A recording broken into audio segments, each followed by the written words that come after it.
Seguro que te has preguntado esto muchas veces. ¿Por qué sufren las personas? ¿Por qué la enfermedad toca sus vidas, aun siendo maravillosos hijos de Dios? A veces las personas sufren por quebrantar leyes de la naturaleza establecidas para la preservación de la vida. Me explico. Existen leyes dirigidas a preservar el orden del universo y por lo tanto de la vida. Por ejemplo, tenemos la ley de la gravedad. Según ella, todo objeto será atraído al centro de la Tierra. Bueno, si yo conozco esta ley y deseo preservar mi vida, debo respetarla.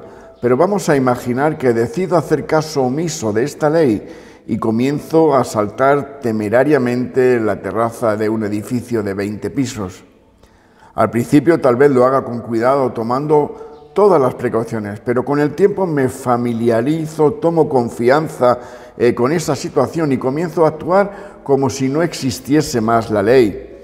Un día resbalo, caigo y quedo destrozado allá abajo. ¿Sería justo decir que Dios me está castigando porque desobedecí la ley de la gravedad? ¿Es castigo divino el resultado natural de haber quebrantado una ley preservadora de la vida? ¿No podía haber Dios hecho un milagro y guardado mi vida? Claro que podía. Pero los milagros de Dios se producen cuando Él ve que es necesario, con quien Él cree que debe ser realizado y porque Él lo considera necesario. Los milagros nunca pueden ser el endoso para las actitudes erróneas del ser humano. ¿Quieres otro ejemplo? Tú sabes que el pulmón necesita oxígeno para llevar vida al cerebro y al resto del cuerpo. Esa es una ley natural, pero yo soy libre y usando mi libertad puedo poner nicotina en mis pulmones. La primera vez que lo haga con certeza será incómodo para mí, pero con el tiempo me familiarizo con esta situación y comienzo a actuar como si el alquitrán, la nicotina y otros venenos que pongo en mi pulmón nunca me fueran a hacer daño. Pero un tiempo después comienzo a toser. Voy al médico y él me da la triste noticia de que padezco un cáncer pulmonar. ¿Sería justo decir entonces que Dios me está castigando porque yo fumé? ¿Es castigo divino el resultado natural de la transgresión de una ley preservadora de la vida? En África, sobre el año 99, concretamente en Burkina Faso, hablé con una joven de unos 20 años, con un estado muy avanzado de SIDA. Pastor, me dijo, Dios me está castigando por la vida errónea que viví, ¿no es cierto? No, hija mía, le dije, Dios te ama. Entonces me preguntó, ¿por qué no me cura? ¿Él no puede hacer milagros? Claro que sí. Amigos, hay algo que necesitamos entender. Mucha gente confunde el perdón divino con ser guardado de las consecuencias naturales de los errores humanos. Tengo un ejemplo que puede parecer jocoso. Imaginemos que tú subes al 20º piso de un edificio y decides suicidarte. Te tiras y en la mitad de la caída te arrepientes y pides perdón. ¿Dios te perdonará? Claro que sí, pero con seguridad vas a morir destrozado allí abajo. El perdón te libra de la muerte eterna, pero no necesariamente del resultado natural de haber quebrantado una ley preservadora de la vida en esta tierra. Adán y Eva, después del pecado, tuvieron que salir del huerto del Edén. Creo que ellos deben haber pedido perdón a Dios. Seguramente Dios los perdonó, pero tuvieron que abandonar el hogar hedónico y Dios los acompañó, sufriendo con ellos, hasta los vistió. Tú ves, muchas veces las personas quedan enfermas y sufren porque desobedecen principios establecidos para la preservación de la vida, pero no siempre es así. Otras veces son alcanzadas por el dolor, simplemente como consecuencia de la herencia genética que llevan. Otra vez nos encontramos aquí con leyes naturales que tienen que seguir su curso normal. ¿Es esto injusto? Desde el punto de vista humano tal vez lo sea, pero Dios dio al hombre libertad con responsabilidad. Soy libre de decidir para escoger, pero tengo que recordar que mi libertad involucra responsabilidad, porque ninguno de nosotros vive para sí y ninguno muere para sí, dice Romanos 14:7. A veces vemos cuán injustos somos con Dios, cuán soberbios y arrogantes. El otro día vi en la televisión a una pareja de muchachos homosexuales dando una entrevista y defendiendo el homosexualismo como una opción. Decían, para nosotros es normal, es una opción nuestra, libremente tomada.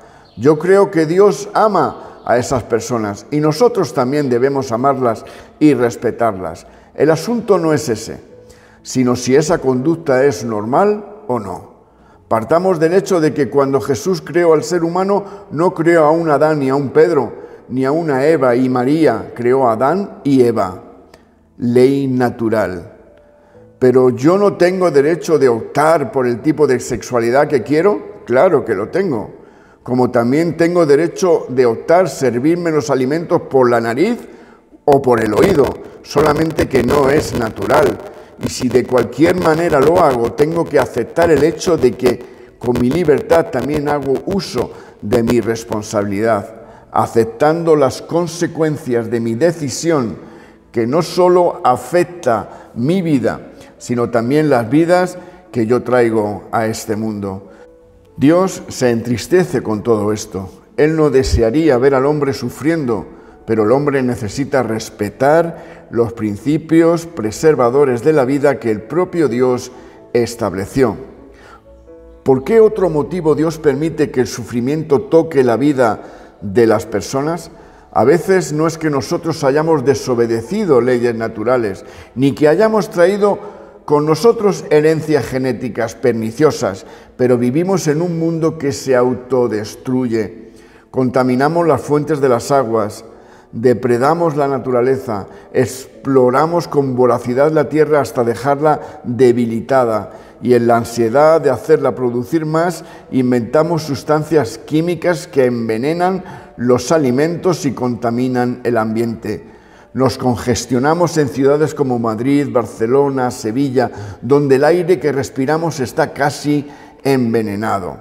Y de una u otra manera esto afecta nuestra salud y estilo de vida, trayendo enfermedades, dolor y sufrimiento. La pregunta de los discípulos a Jesús: Rabí, ¿quién pecó, este o sus padres, para que haya nacido ciego? Muestra que de alguna manera el dolor y el sufrimiento tienen que ver con decisiones erróneas tomadas por nosotros o por otros seres humanos, consciente o inconscientemente. Esto puede parecer muy difícil de aceptar, especialmente si tú estás pasando por un momento de dolor, si pierdes un hijo en un accidente de circulación y tú tienes conciencia de que hiciste todo bien. Habías revisado el automóvil, el cual andaba perfectamente.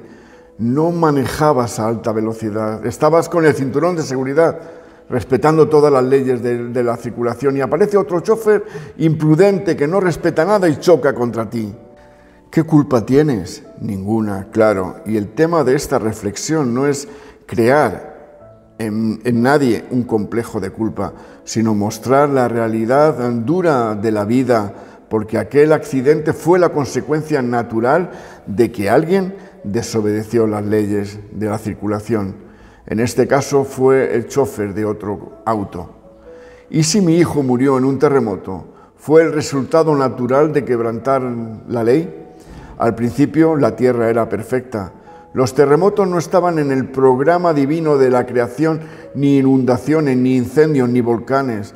Todo esto es consecuencia natural de un mundo en desequilibrio, un desequilibrio originado por la desobediencia de Adán y desgastado en el tiempo por el pecado. Sí, pero ¿qué culpa tengo yo del error de Adán? No tienes ninguna.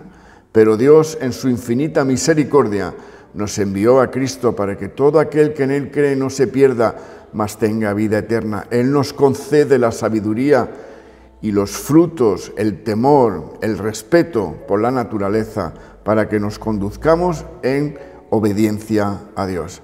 Si son para ti de bendición estos devocionales, predicaciones o bien los desayunos que cada mañana subimos al canal de YouTube, te rogaría que te suscribieras, le dieras a la campanita para tener todo el contenido pronto. O si lo prefieres, me puedes escribir y te los puedo personalizar enviándotelos a tu teléfono.